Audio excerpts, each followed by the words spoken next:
Oi, gente. Então, hoje eu vou falar sobre o feudalismo. O feudalismo foi o sistema socioeconômico que prevaleceu na Idade Média, mas chegou a sobreviver em algumas regiões na Europa, também na Idade Moderna. O feudalismo foi um conjunto de práticas envolvendo questões de ordem econômica, social e política. Entre os séculos V e X, a Europa Ocidental sofreu uma série de transformações que possibilitou o surgimento dessas novas maneiras de pensar e agir e relacionar.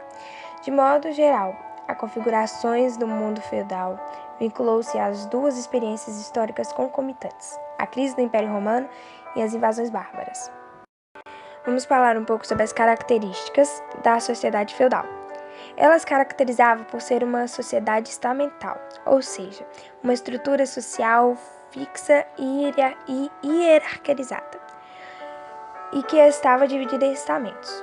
Os estamentos representavam os grupos sociais ou estados, e no caso do feudalismo, estavam divididos basicamente em 4 instâncias.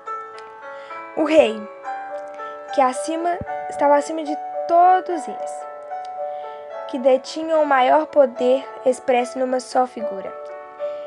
Era aquele que governava e recebia os impostos dos outros grupos sociais, o clero. Ele simplesmente representava a camada relacionada com o sagrado, ou seja, aqueles que rezavam. Ele fortalecia a religião católica, papas, bispos, cardeais, monges, abades e padres. Em suma, era a classe detentora do poder da igreja, a mais poderosa instituição feudal, e aquela que sabia ler e escrever.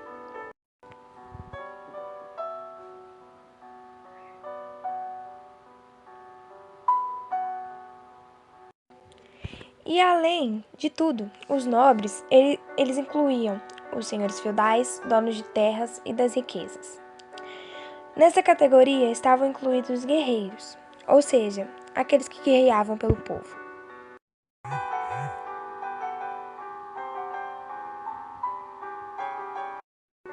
O povo, que engloba os vilões, camponeses e servos, escravos no caso, ou seja, aqueles que trabalham no feudo, produção de alimentos e construções em troca de habitação, comida e proteção.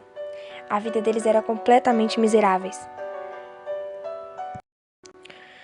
Já a mobilidade social era quase inexistente, ou seja, o nascido pertenceria ao mesmo grupo até sua morte. Servo que nasce servo, morrerá servo. Em resumo, a posição social era definida pelo nascimento. Então, como eu falei, se ele nasceu servo, ele vai morrer servo. Além disso, a sociedade feudal esteve marcada pela relação de suzerania e vassalagem, ou seja, entre o suzerano e o vassalo, marcada pelo compromisso de fidelidade entre nobres que implicava direitos e obrigações recíprocas. Nessa relação feudal, os suzeranos donos de terras as doavam para os vassalos, que por sua vez estavam encarregados de cuidar, proteger e administrar as terras recebidas. Todo esse modelo estava pautado na vida dos feudos, grandes extensões de terras que possuíam uma organização econômica, política, social e cultural próprias. Vale destacar também que os feudos, eles foram a principal fonte da riqueza do período do feudalismo, do poder e da riqueza. No local, os senhores feudais representavam o poder máximo e absoluto, administrando e outorgando as leis, enquanto os servos trabalhavam nas terras. A vida nos feudos era precárias, sobretudo para os escravos, que trabalhavam a vida toda nas terras dos senhores, não recebiam salários e apresentavam uma qualidade e expectativa de vida inferior em relação aos outros grupos. Então, gente, espero que vocês tenham gostado. Esse foi o primeiro vídeo de feudalismo. Um beijo!